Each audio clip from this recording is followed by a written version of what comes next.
Welcome to episode 4 of the Hail Married podcast. I'm A Toves, and I'm joined by my husband, the Toves. We're going to make some hot takes on what we're seeing, as well as throw some Hail Mary shots downfield for our listeners to love or hate. As usual, we're going to have some fun discussing UTSA Roadrunner football, as well as some of our other favorite college teams. It was a rough day for the Runners. Coming off a win against La Tech, the expectations for this game were high, even though UTSA entered the game as a 4-point underdog. UTSA's defense gave up a few plays early, allowing FAU to score on their first 2 possessions.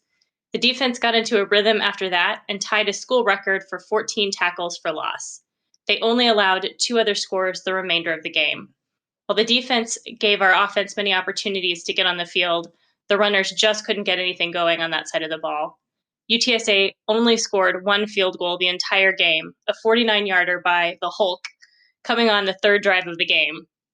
The Runners were unable to establish the run game consistently, and quarterback Frank Harris failed to complete any of his long downfield passes. The team was held to just 230 yards of total offense, including 126 yards passing and 104 yards rushing. Sophomore quarterback JoJo Weeks entered the game late in the 4th quarter in an attempt to get something going on offense. However, it was just too little, too late. The Runners fell to FAU 24-3. So what are your thoughts on the game? Well, going into the game, I actually picked FAU to win because I just felt like UTSA wasn't ready yet. They're still learning how to win. And, Coach Traylor said that repeatedly, that they're still trying to learn how to win. But the big thing about learning how to win, too, is learning how to win away from home. Mhm. At the Dome, we're 3-1.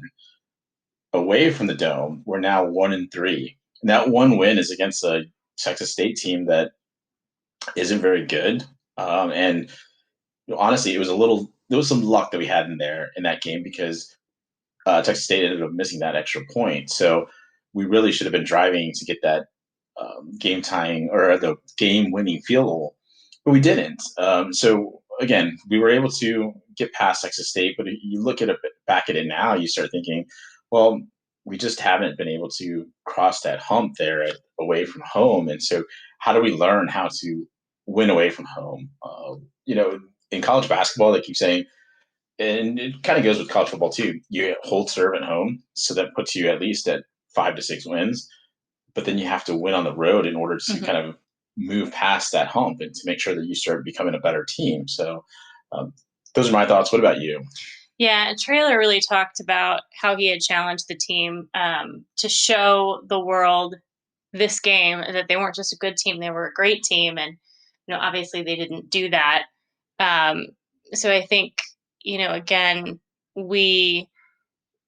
there's probably a lot of people panicking right now. And, we don't need to panic at this point. We are still a good team. We just are not a great team that has learned how to win on the road.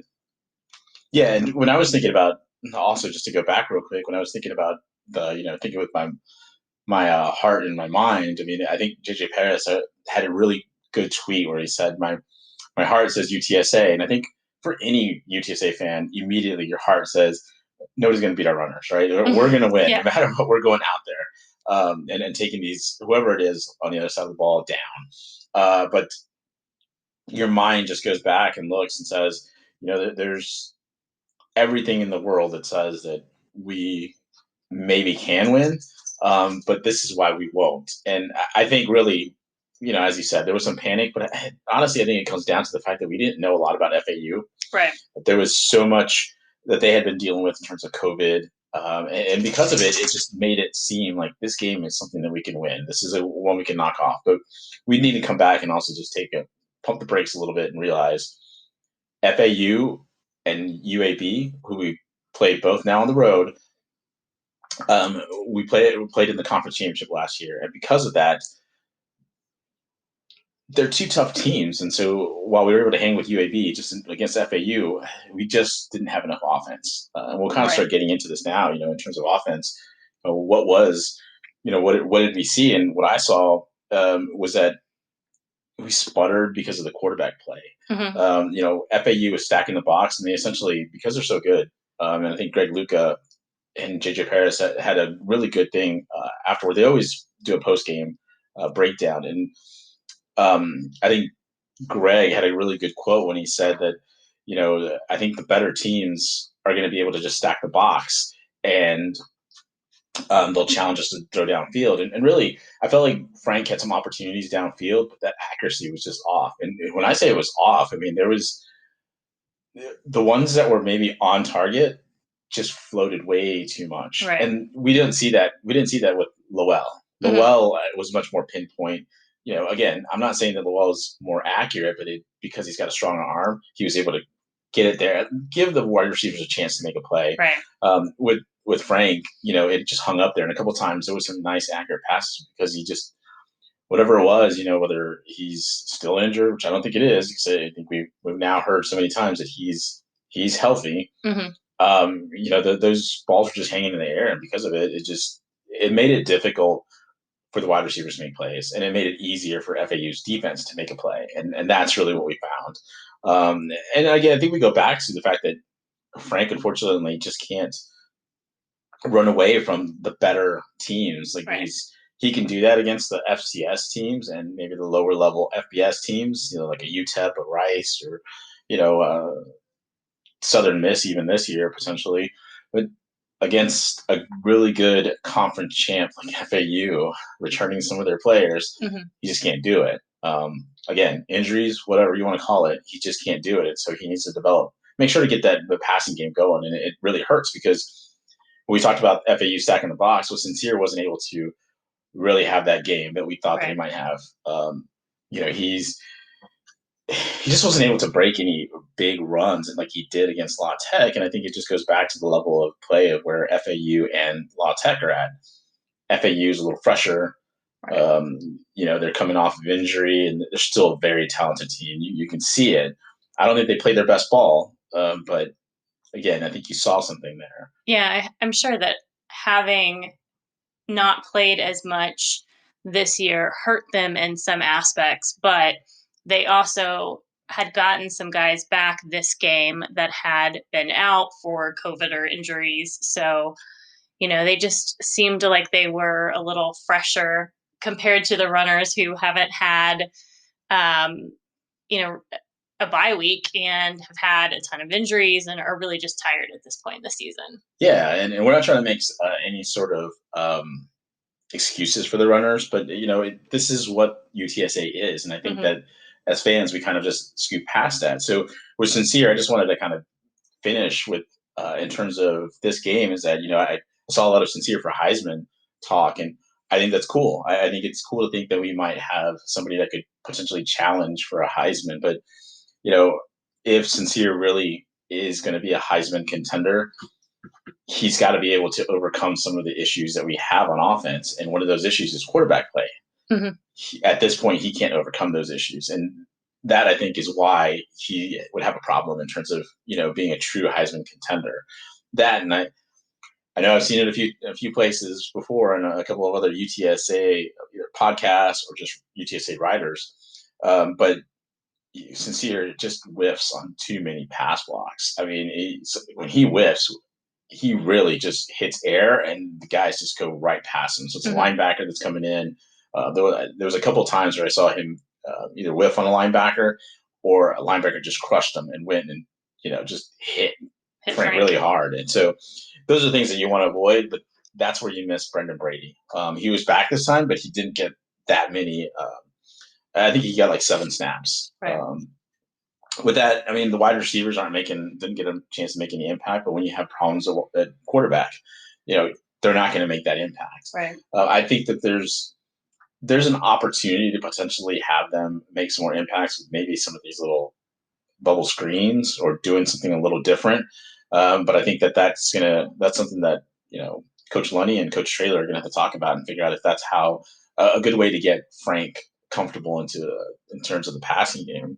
And I think this is the first time we've really seen offensive line really struggle. They have problems with their blitzes and with the blitzes from FAU. And, I think it got talked about a lot yesterday at post game was that we just weren't recognizing it. It was frustrating, I think, for many fans was that we knew they were going to blitz on third down. You could see it coming. Right. I just going to go back to whether it was Lunny that didn't put a play in that allowed Frank to get the play off. Was it the wide receivers that didn't get open, or was it just Frank not recognizing at the time that pressure is coming and that he needs to either change the play or even call timeout and talk with Traylor and Lunny and say, "Hey, look, I think they're coming. We need to have what's the play? What are we going to do?"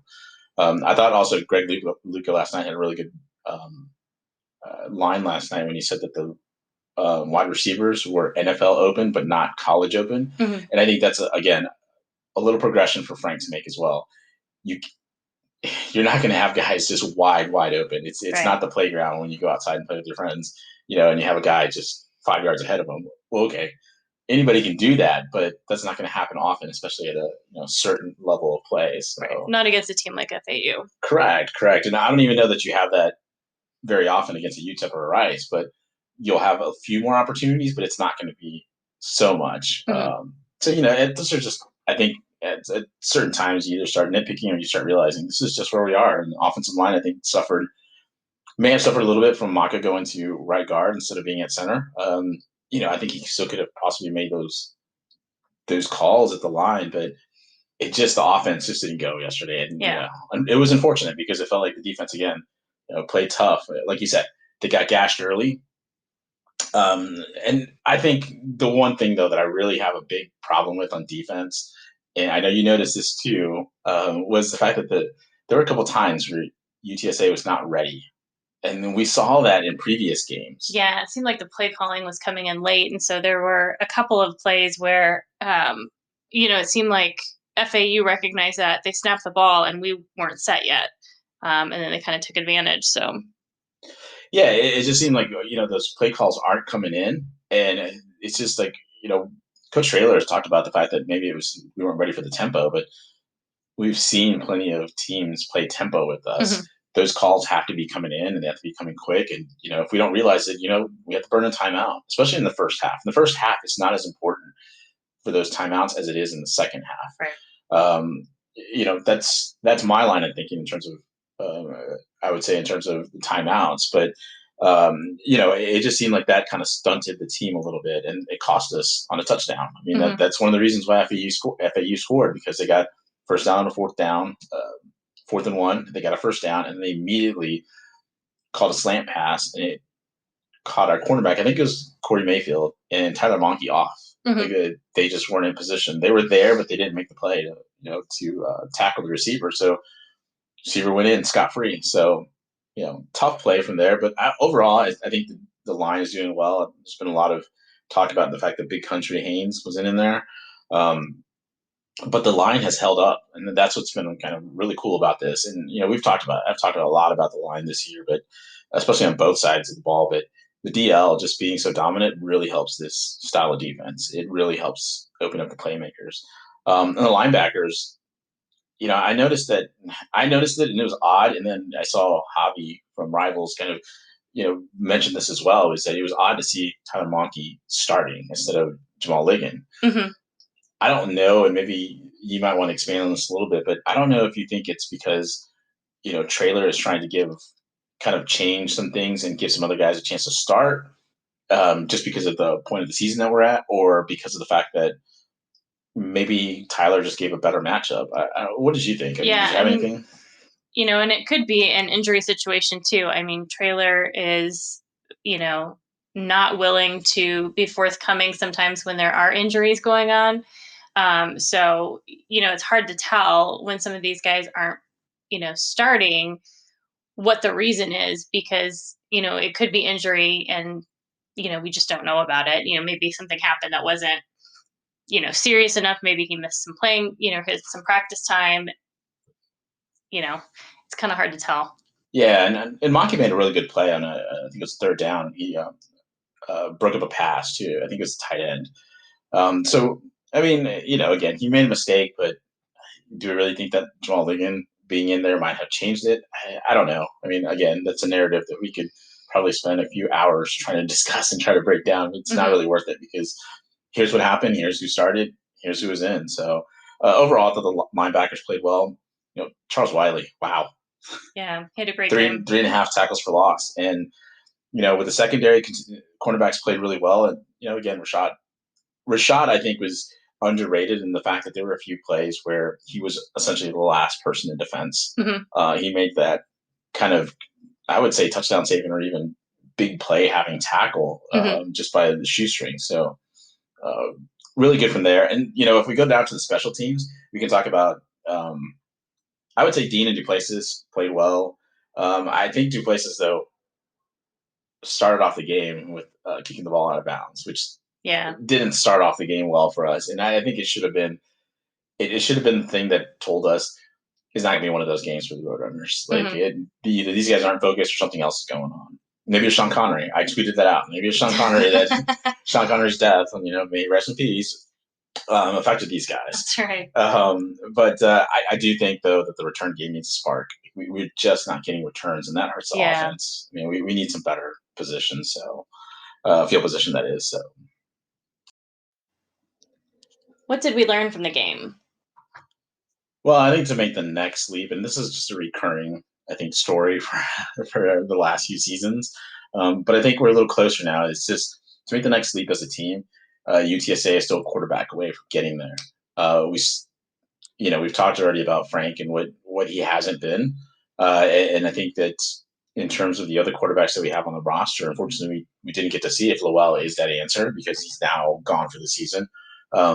Atkins getting hurt again, problem because it now still doesn't help us answer that question. They still become those question marks. Mm-hmm. I think we now know what JoJo Weeks is. I think he's just sort of a nice second or third string quarterback. It's a gunslinger that he just needs a lot of development in terms of reading defenses. Mm-hmm. So I think that's the problem he has right now is that's what's keeping him from being a starter or even the immediate backup in terms of we saw Frank struggling. So Traylor did bring him in with about 7 minutes left in the game, like you mentioned, but could he have brought him in sooner if he thought he was more able to do so? And I don't know that he's not. And I think Traylor is saying as much through his pressers with that. Yeah, I mean, he made the comment in the post game that he brought JoJo in because it wasn't necessarily a reflection of Frank. It was because JoJo needed playing time, which is probably partially true. Although, I do think it was because Frank wasn't able to do anything on offense, and he figured, hey, what do I have to lose at this point? But it seems like his assessment is that there is a drop off between Frank to JoJo's play, so he's trying to just, in my opinion, kind of keep Frank together long enough to get Adkins back and get him healthy. They said that Josh is healing quicker than they expected, and we're coming up on about 5 weeks since his injury. So, I almost wonder, I would be surprised if he was back next week, but I almost wonder if, we'll see Josh maybe for the UTEP game. And then once Josh is healthy, it'll be interesting to see what he does with Frank, because I think I don't think he's as pleased with Frank as he sort of tries to sell it and make it sound. They showed kind of that interchange between him and Frank on the sidelines where it looked like Frank was, asking to go back in, and, you could just see Traylor kind of like brush him off, like, no, get away. And he seemed pretty annoyed, although the way he tried to make it sound in the press conference was like, oh, we had this nice, good, chat and everything was fine.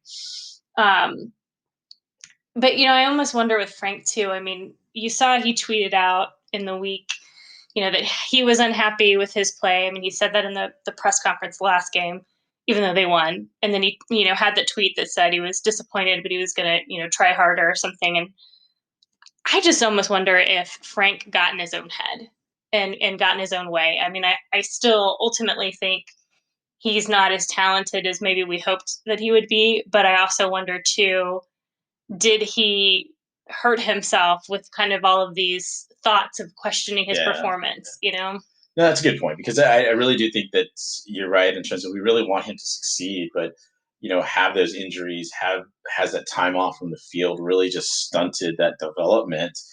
We've talked about it a few times, away from the podcast, is what's going on with Frank, and I think that that's part of it. Is that I think he may press a little bit because he knows that he's got somebody behind him, but Hmm. the problem is that that's maybe how he could have played maybe at the beginning of the season, but now he essentially doesn't have anybody behind him, and Right. there is no. I wouldn't say that Sutton Sapien or Cam Peters are really looking over his shoulder. Those guys are still way behind. Yeah. If they were ready, I think we would have seen him. Yeah. Traylor would have brought him in within the other games, but he didn't. He didn't even look their way. Besides Sutton Sapien trying to start a fight over, on the sideline with one of the FAU guys, that's the most I've seen of Sutton Sapien in terms of maybe potentially getting on the field. And even then, he was on the sideline. So I just, and even with JoJo, we saw him come in. Again, it was maybe we didn't really see him move the offense. So again, nobody's staring over his shoulder. But so what is it? Yeah.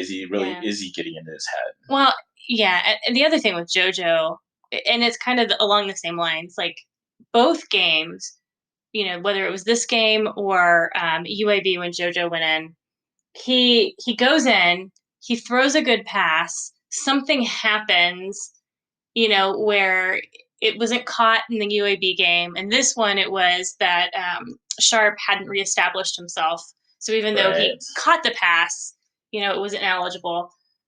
And it's like as soon as that happens, like JoJo doesn't know how to recover from it, so you almost kind of wonder, if those things had gone differently, maybe JoJo would have been able, like maybe he would have gotten that confidence. But as soon as his confidence gets shot, he's, Yeah. he's falling apart too. So, I almost just wonder if there's a little bit of a mental game with both of them to some extent. That's a good point because that Dinkle drop I think in the UAB game was huge because Right. JoJo was not the same after that, and that Yeah. was still on that first drive that he had first come in, like you mentioned. And in this one, you're right that Sharp not reestablishing himself. I thought it was going to be a catch, and then I saw the replay and it's like, okay, it's not going to be a Right. catch. But yeah, it just seemed like he was then trying to be almost like Frank Harris and trying to see receivers be college open, which means they're way ahead of, Right. at least 3 or 4 yards ahead. And that's just not going to happen. And these guys are just going to have to get better at making sure to either throw a receiver open or get those tight windows. With that, I think that we have to go to the other thing we learned from this game, and that's that fan expectations are always much higher than the reality of the current state of the team. I mean, the team is good, Mm-hmm. and throughout UTSA history, we've seen good teams. But I went back, and of course, being a stat nerd, I compiled everything we've done this year and compared it to the averages over all of the games in the Wilson era and the Coker era, and we're pretty much I mean, we were pretty much within a few yards of, offensively and defensively of how many yards we're giving up, how many yards we're gaining per game, how many points we're scoring, how many penalties, we have per game. So I, I just harken back to this West Wing episode when um, essentially the chief of staff kept telling his lawyer, ain't nothing but a family thing. And he just kept saying it over and over and over. And he was really, you find out later that he was really just talking about his alcoholism, that it's a thing that goes through his family. So this is almost like it's a program thing. Ain't Mm-hmm. nothing but a program thing. This is what UTSA has been for now almost 10 years. This is who they are.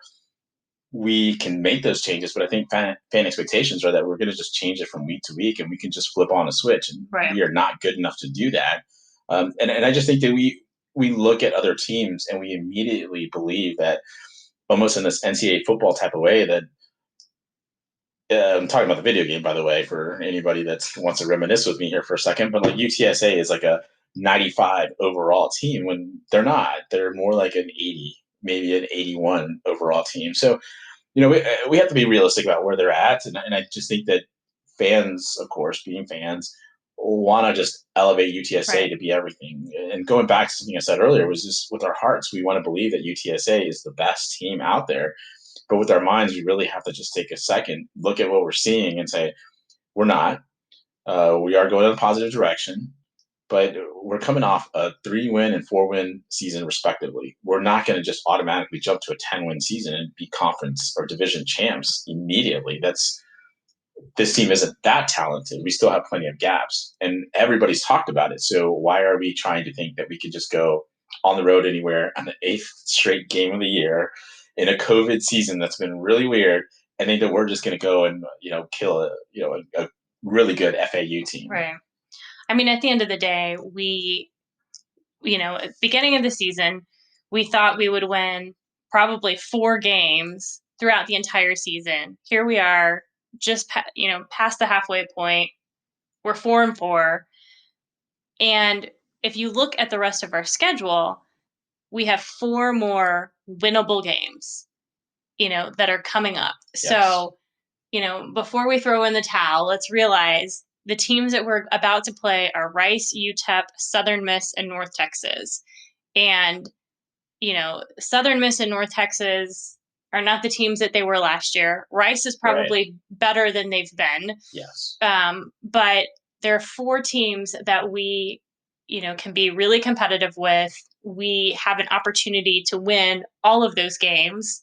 I'm not saying we're going to run the board and, end up with 8 wins, but, the reality of us getting 2 more wins is probably pretty high. Yeah, I would agree. Yeah, no, and I think kind of like we talked about earlier from what Greg Luca had mentioned was FAU can get away with stacking the box, but I dare any of the 4 teams left to do the same thing and challenge Frank or whoever it is at quarterback to not defend our wide receivers, because our wide receivers will be able to beat these guys. Yeah. I haven't seen anything from North Texas, Southern Miss, UTEP. I haven't really seen Rice play, but I would say the last 3 teams, I've seen enough of them where I don't believe that we would have a disadvantage in the wide receiver cornerback matchups. So Right. that I think gives us a bigger opportunity to get that downfield passing game going and really loosen things up for Sincere. And all that means is just more trouble for these teams, because now you do have to take on defending all of the UTSA offensive players instead of just honing in on Sincere. You want to hone in on Sincere? Right. Right, great. Zakari's going to make you look silly. So is Josh Cephas, and hopefully we can get Brendan Dingle involved, because unfortunately he has not been involved too much Right. in there. So yeah, I think we've got plenty of opportunities, but it'll just be interesting to see how the team responds, and especially, and I have to knock on wood a little bit here, but that we keep COVID under control, because to Yeah. this point our team has been excellent at doing that. We had them miss some time early on. Was it 8 players? But we haven't had major issues like FAU, who had like, was it 40 players that Yeah. were out. So yeah, I think we're good. I think we're okay, and I think going into these last 4 games, we should be at least be favored in 3 of them, if not all of them. The Rice game is the toughest one. They're physical. They're going to beat us up, and that's going to be tough. A really tough game. And they're the unknown because, again, Correct. just like FAU, they've only played 2 games, so we really don't have a whole lot of information to go off of.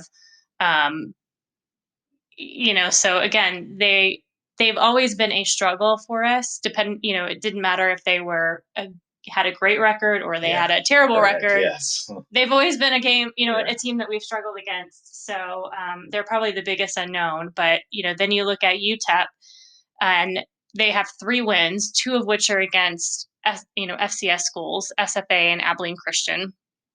You've got Southern Miss, who's only won 1 game, which was North Texas. They played La Tech really close, but they didn't win that game. And then North Texas, again, has the best record of this group, but they've been very inconsistent, and their defense has given up a ton of points. Let me just ask you this: is their defense even on the field? Because it doesn't seem like they're on the field. It just Yeah, seems like there's allegedly that there's some players out there, but I haven't seen a good right, defensive play from or good defensive play from North Texas. right, right. So, I mean, again, they could be a bit of a spoiler. They'd love to be a spoiler against us, but we are playing them in the dome too. So, I think the fans need to hang in there with the team and not get ahead of themselves.